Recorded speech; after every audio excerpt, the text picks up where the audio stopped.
प्यारे दोस्तों, बागेश्वर धाम भगवान हनुमान के मंदिर के लिए फेमस है।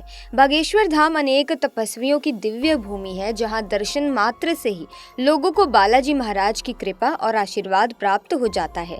बता दें कि हनुमान की कृपा और आशीर्वाद लेने के लिए भक्त भारत के सभी राज्यों से आते हैं।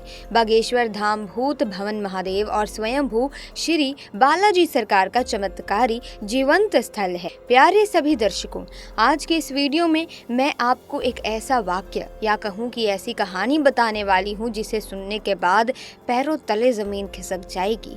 एक सांप को जन्म देने वाले गांव की एक लड़की का वाक्य सुनकर के शायद आपकी चीखें निकल जाएगी, आपका दिल जो है थम जाएगा। इसीलिए आप इस कहानी के अंत तक अवश्य ही बने रहिएगा। दोस्तों, ये कहानी मोटिवेशनल भी है, साथ ही साथ बहुत ही ज्ञानवर्धक है। मुझे पूरा विश्वास है यदि आप इस कहानी के अंत तक बने रहेंगे तो आपको जीवन में बहुत कुछ ऐसी नई चीज़ें भी सीखने को मिलेंगी। इसीलिए चलिए हम लोग इस कहानी को बिना देरी किए शुरू करते हैं। तो प्यारे दोस्तों, एक बार की बात है कि एक गांव, जिस गांव में हिंदू और मुस्लिम दोनों लोग थे, हिंदू की संख्या मुसलमानों की संख्या सब ठीक ठाक थी। उस गांव में कोई झगड़ा बवाल नहीं होता था, लेकिन उस गांव में एक हिंदू परिवार था, छोटा सा परिवार था। एक पति पत्नी और उनकी एक इकलौती बेटी। दोनों पति पत्नी अर्थात उस बच्ची के माँ बाप अपनी उस बेटी से बहुत ही प्रेम करते थे, स्नेह करते थे। वो अपनी छोटी सी बच्ची के परवरिश में किसी भी प्रकार की कोई कमी नहीं करते थे। वो छोटी सी बच्ची जैसे जैसे बड़ी होती गई, उसका रूप, उसकी सुंदरता और निखरती जा रही थी। अब तो वो स्कूल में पढ़ाई भी करने जाने लगी। पढ़ाई करते करते वो अच्छे खासे नंबर भी लाती थी। सब कुछ ठीक ठाक था। उसके जो माता पिता थे ना, वो बहुत ही संस्कारी थे, भगवान की भक्ति भाव करने वाले थे, भगवान को मानने वाले थे। इसीलिए वो रोज नित्य भगवान की पूजा पाठ भी किया करते थे। पूजा पाठ जब अपने करते थे तो वो अपनी जो बेटी थी, खूबसूरत बेटी, उसको भी सिखाया करते थे कि बेटी ऐसे किया जाता है, वैसे किया जाता है। इसीलिए वो बेटी भी संस्कारी तो थी ही साथ वो भगवान की परम भक्त भी बन गई थी। कोई भी काम करती तो सबसे पहले भगवान की आराधना करके, पूजा पाठ करने के बाद, भक्ति भाव करने के बाद ही कोई काम शुरू करती थी। वो अपने मम्मी पापा के बातों को मानने वाली थी, लेकिन जो उसकी खूबसूरती थी ना, वो वाकई भगवान ने उसको गजब की सूरत दी थी। उसकी खूबसूरती को लोग देख करके यूं ही दीवाना हो जाते थे। स्कूल के टाइम खत्म हो गए, अब तो वो कॉलेज में जाकर पढ़ाई करने लगी। कई सारे लड़के उसके आगे पीछे लट्टू की तरह घूमते थे, लेकिन वो किसी को भाव नहीं देती थी, क्योंकि वो जानती थी कि सारी की सारी चीजें गलत हैं। लेकिन आजकल की जो लड़कियां हैं, बस थोड़ा सा हुआ कि यूं ही लड़कों को घुमाना शुरू कर देती हैं। लेकिन वो लड़की उन लड़कियों में से बिल्कुल भी नहीं थी।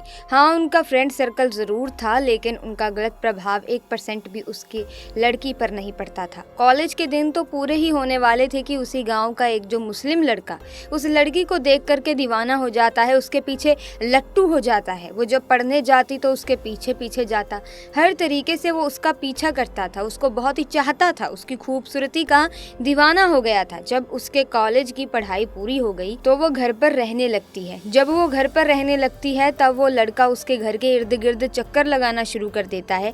कभी कभी तो वो जब घर से बाहर नहीं निकलती थी तो उस लड़के की नींद और चैन उड़ जाते थे। लेकिन एक बार गजब की बात तब हो जाती है कि जब एक दिन वो लड़की भगवान के मंदिर में जा रही थी पूजा पाठ करने, रास्ते में उस लड़के ने उसका रास्ता रोक लिया। उस मुस्लिम लड़के ने कहा, देखो मैं तुम्हें बहुत ही चाहता हूँ, तुम बहुत ही खूबसूरत हो और मैं तुम्हें कितने दिनों से फॉलो करता हूँ और तुम हो कि एक बार भी भाव नहीं देती हो। अरे इतना करने पर तो कितनी सारी लड़कियां मेरे पीछे दीवानी हो जाती हैं, लेकिन मैं उन लड़कों में से नहीं हूँ। बस एक बार मुझसे विवाह कर लो, मैं चाहता हूँ कि तुम मुझसे विवाह कर लो, मैं पूरा जीवन तुम्हें खुश रखूंगा। उस लड़की ने कहा, मैं उन लड़कियों में से नहीं हूँ, आप जैसे भी हैं सही हैं, आप एक मुस्लिम हैं और मैं एक हिंदू हूँ और एक मुस्लिम की हिंदू के साथ कभी शादी नहीं हो सकती। मेरे मम्मी पापा कभी नहीं राजी होंगे, आपके मम्मी पापा भी कभी नहीं राजी होंगे, इसीलिए ये शादी नहीं हो सकती। कृपया आप जो मेरा पीछा है वो ना करें, अपना समय बर्बाद ना करें। वो लड़का करता, चाहे जो कुछ भी हो जाए मैं भाग करके शादी कर लूँगा, बस एक बार तुम हाँ तो कर दो, हर तरीके से मैं तुम्हें खुश रखूँगा, मैं तुम्हें बहुत ही बेइंतहा मोहब्बत करता हूँ, बस एक बार तुम हाँ कर दो। वो लड़की कहती है कि नहीं, ऐसा मेल कभी हो ही नहीं सकता। अगर आप हिंदू रहते तो शायद कुछ सोचा जाता, उस पर भी मम्मी पापा एग्री चाहिए। मैं उन लड़कियों में से बिल्कुल नहीं। मैं कितनी बार आपको बोलूं कि आप मेरा रास्ता मत रोकें, वो लड़का रास्ता छोड़ देता है।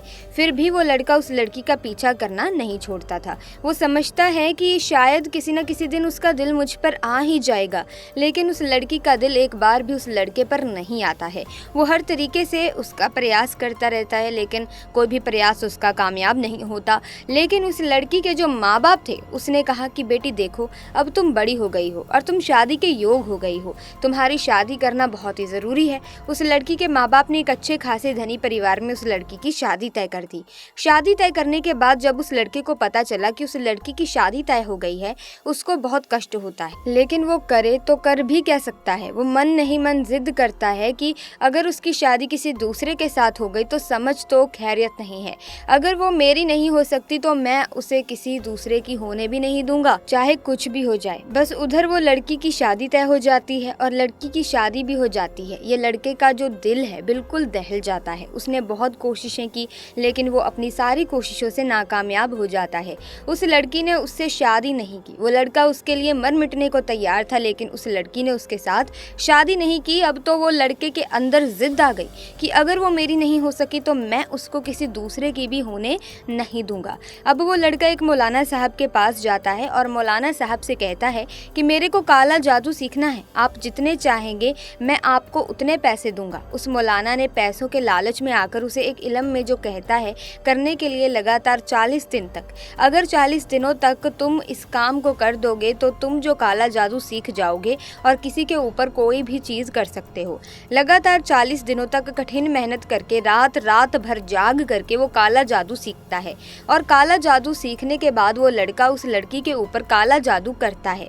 जब से उस लड़की की शादी हुई थी तब से उसका पति उसे बहुत प्रेम करता है, बहुत ही चाहता है, बहुत ही बेइंतहा मोहब्बत करता था, उसे खाने पीने की हर चीज़ की परवाह करता था। लेकिन जब उस मुसलमान लड़के ने उस लड़की के ऊपर काला जादू कर दिया तो अक्सर उस पति पत्नी के बीच में लड़ाई झगड़ा शुरू होने लगा। हमेशा घर में खटपट बनी रहती थी। उस लड़की को समझ नहीं आता कि आखिर मेरे पति का व्यवहार अचानक ऐसे कैसे बदल गया। कुछ भी समझ नहीं आ रहा था। उसको तो कुछ पता ही नहीं था कि मेरे साथ हुआ तो हुआ क्या है। शादी के 6 महीने बीत जाते हैं, साल भर बीत जाते हैं, 2 साल बीत जाते हैं और पति पत्नी में हमेशा खटपट बनी रहती है, लेकिन कोई औलाद भी नहीं होती। अगल बगल के लोग अब तो ताना मारने लगे हैं। 2 दिन, 2 महीने हो गए, 3 साल हो गए, 4 साल हो गए, लेकिन उस लड़की की कोई औलाद नहीं होती। वो बेचारी बड़ी ही परेशान रहती है। इधर पति से अनबन हमेशा रहती है, उसके बावजूद कोई औलाद भी नहीं है। अब तो पति भी मेरे को गालियां देना शुरू कर देता है। वो लड़की भगवान को मानने वाली थी, इसीलिए वो भगवान के दरबार में जाना शुरू कर देती है। अब बस भगवान से प्रार्थना करती रहती थी कि हे भगवान, मुझे कोई औलाद दो, मेरी झोली भर दो, मेरी गोद भर दो। और वास्तव में भगवान ने सुन भी लिया और प्रेग्नेंट हो जाती है। और प्रेग्नेंट होने के बाद 4 साल के बाद जो है एक बच्ची को जन्म वो देती है। सब कुछ घर में ठीक ठाक चल रहा था, किसी को किसी प्रकार की कोई कमी नहीं थी।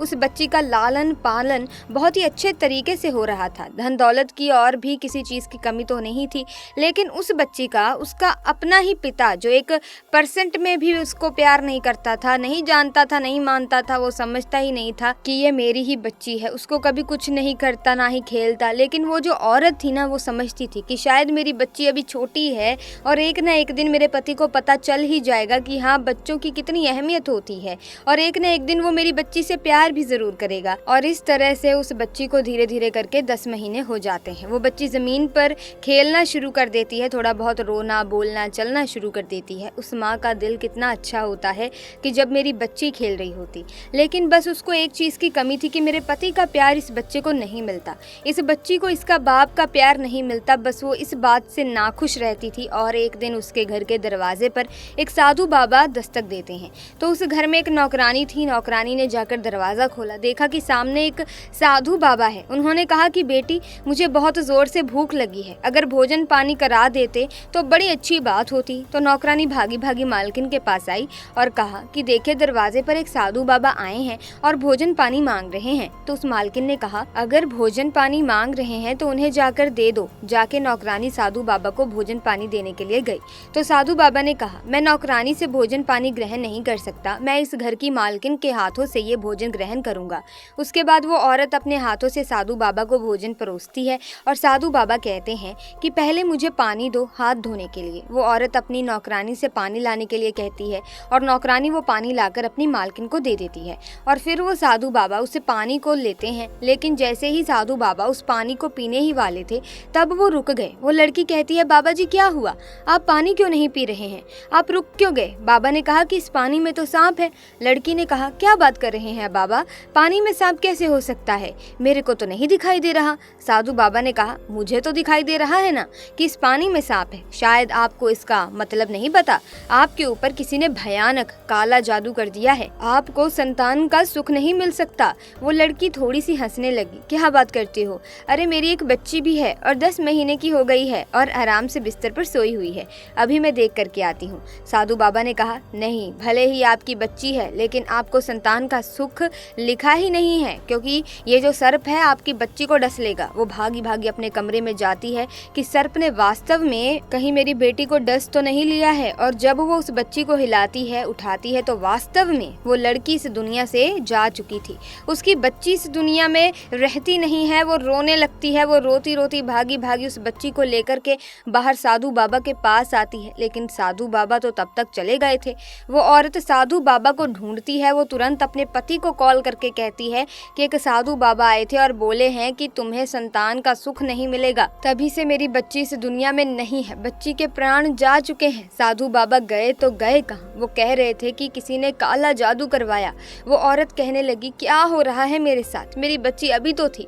वो औरत बेचारी बहुत ही हैरान होती, बहुत ही परेशान होती, क्योंकि उसकी बच्ची दम तोड़ चुकी थी, इस दुनिया से जा चुकी थी। किसी तरीके से रोग आकर के दिल थमता है, शांत होता है, और उसी दिन से साधु बाबा के इंतजार में वो रहती है, लेकिन साधु बाबा का कोई पता नहीं चलता।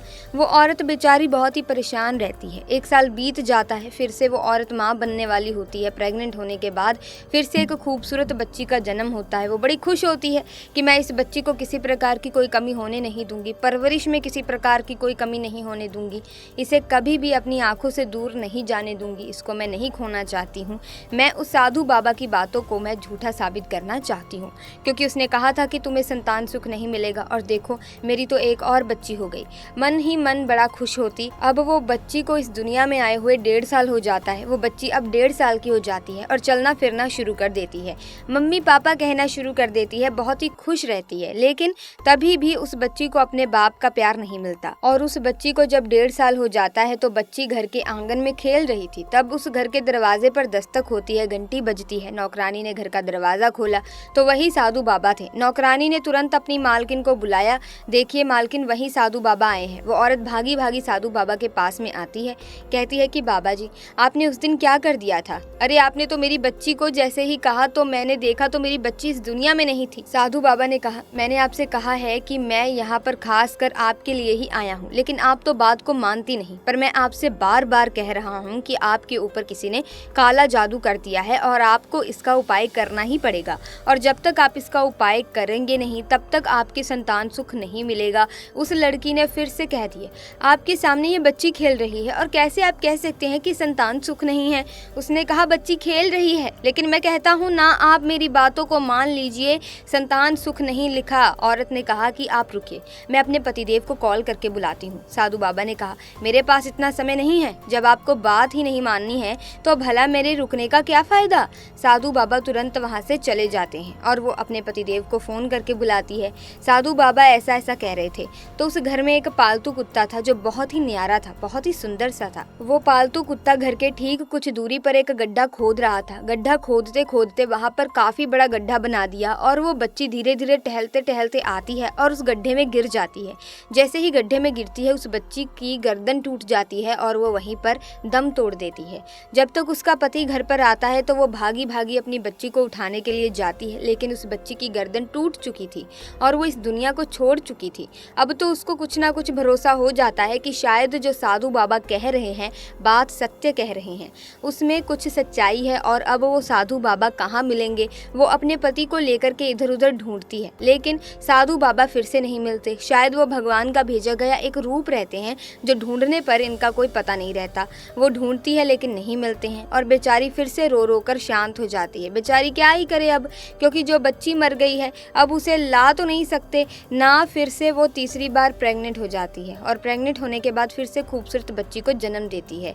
इस बार वो उस बच्ची को अपने दिल से लगा कर रखती है और कहती है कि इस बच्ची को मैं हमेशा भगवान के दरबार में ले जाया करूँगी, भगवान के मंदिर का दर्शन करवाया करूँगी, क्योंकि जब तक उनकी कृपा लगेगी तो कुछ भी नहीं होगा। और एक बार वो अपनी बच्ची को लेकर के उस भगवान के मंदिर में उस बच्ची का दर्शन करने के लिए ले जा रही थी, लेकिन तब तक रास्ते में वो बहुत बड़ा चील उस बच्ची को उसकी गोद से उड़ा ले जाता है। वो चिल्लाती रहती है कि मेरे बच्चे को कोई बचा लो, मेरे बच्चे को कोई बचा लो, लेकिन वो चील उस बच्ची को लेकर के काफ़ी ऊंचाई पर चला जाता है और फिर काफ़ी ऊंचाई पर ले जाकर के वो बच्ची उसकी चोंच से छूट जाती है। जैसे ही वो बच्ची उस चील की चोंच से छूटती है, इतनी काफ़ी ऊंचाई से गिरने के बाद भला वो बच्ची कैसे बच सकती है। तुरंत गिरते ही और उसने दम तोड़ दिया और वो औरत रो करके हैरान रह जाती है। अब तो वो साधु बाबा को याद करने लगती है कि शायद वो बात सही कह रहे थे कि हाँ, मेरे जीवन में संतान सुख नहीं लिखा है।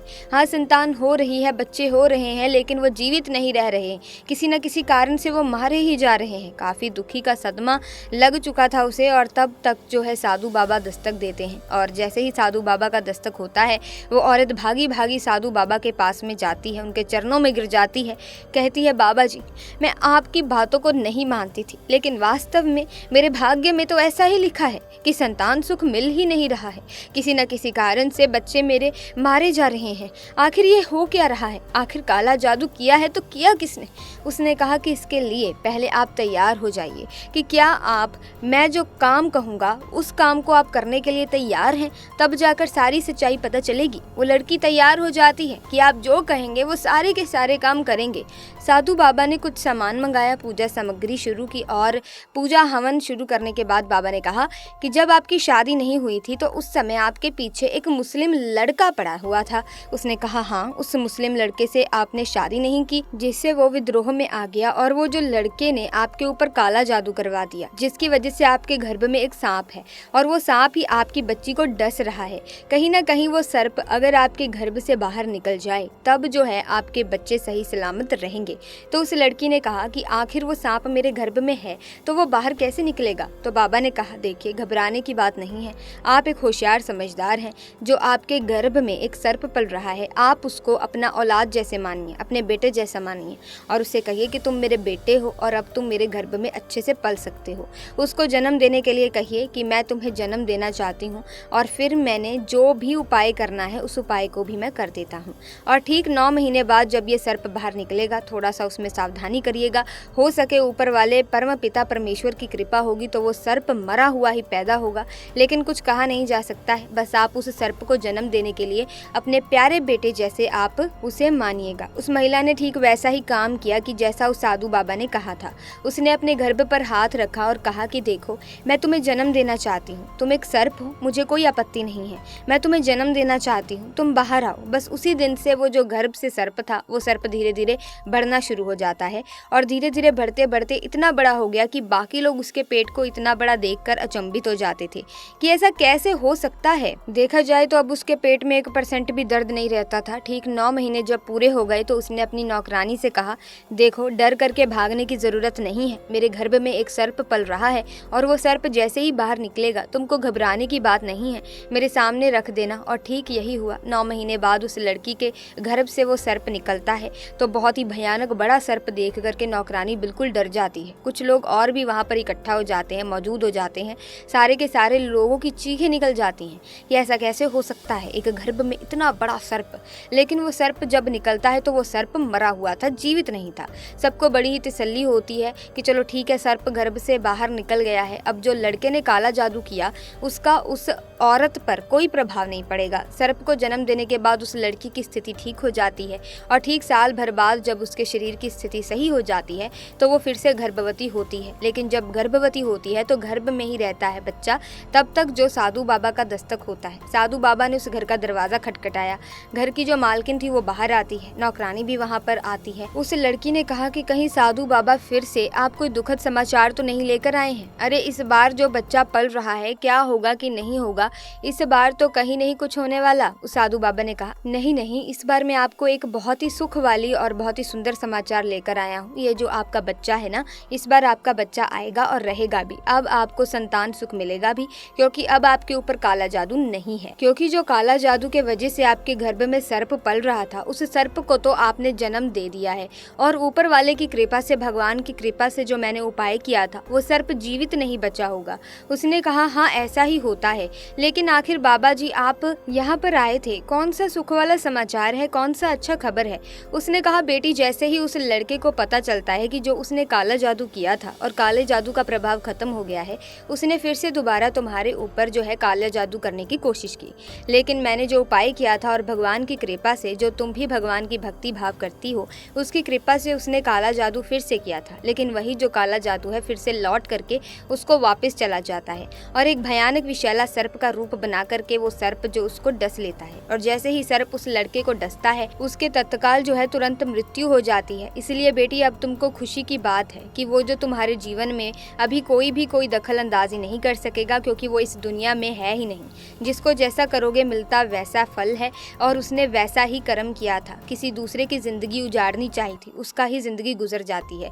बस आज की ये कहानी तो यहीं पर समाप्त हो जाती है, लेकिन मेरे प्यारे सभी दर्शकों, इस कहानी के माध्यम से हमें ये भी सीख मिलती है कि जो जैसा करता है वो वैसा उसे फल मिलता है, अर्थात कर्म फल तो भोगना ही पड़ता है। किसी दूसरे के जीवन में कांटा बनेंगे तो वो कांटा आपको भी चुभ सकता है और आपका सर्वनाश कर सकता है। इसलिए कभी भी हमें कभी दूसरे के अहित के बारे में नहीं सोचना चाहिए, दूसरे के भले के बारे में सोचना चाहिए। भलाई की, नेकी की, सच्चाई के काम पर आपको चलना चाहिए, नेकी करनी चाहिए, दूसरों की सहायता भी आपको करनी चाहिए। बस हम लोगों को कभी भी कोई गरीब, कोई बेसहारा, कोई भी मजदूर अगर दिखता है, उसकी जो जरूरत है अगर हम उसको पूरा कर सकते हैं तो हमें अवश्य पूरी करनी चाहिए। भगवान की कृपा से हमारे पास सब कुछ है, तो अगर हम किसी की मदद कर सकते हैं, किसी के लिए भलाई का कार्य कर सकते हैं तो हमें जरूर करना चाहिए। और एक बात को हमेशा याद रखना चाहिए कि अगर गड्ढा किसी के लिए खोदोगे तो आप भी उसमें गिर सकते हो। तो कभी भी किसी के लिए कुछ बुरा ना सोचे, कभी किसी का बुरा करने की कोशिश ना करें, क्योंकि अगर आपको कोई नहीं देखता तो वो भगवान, तो वो परमात्मा तो आपको देखता ही है।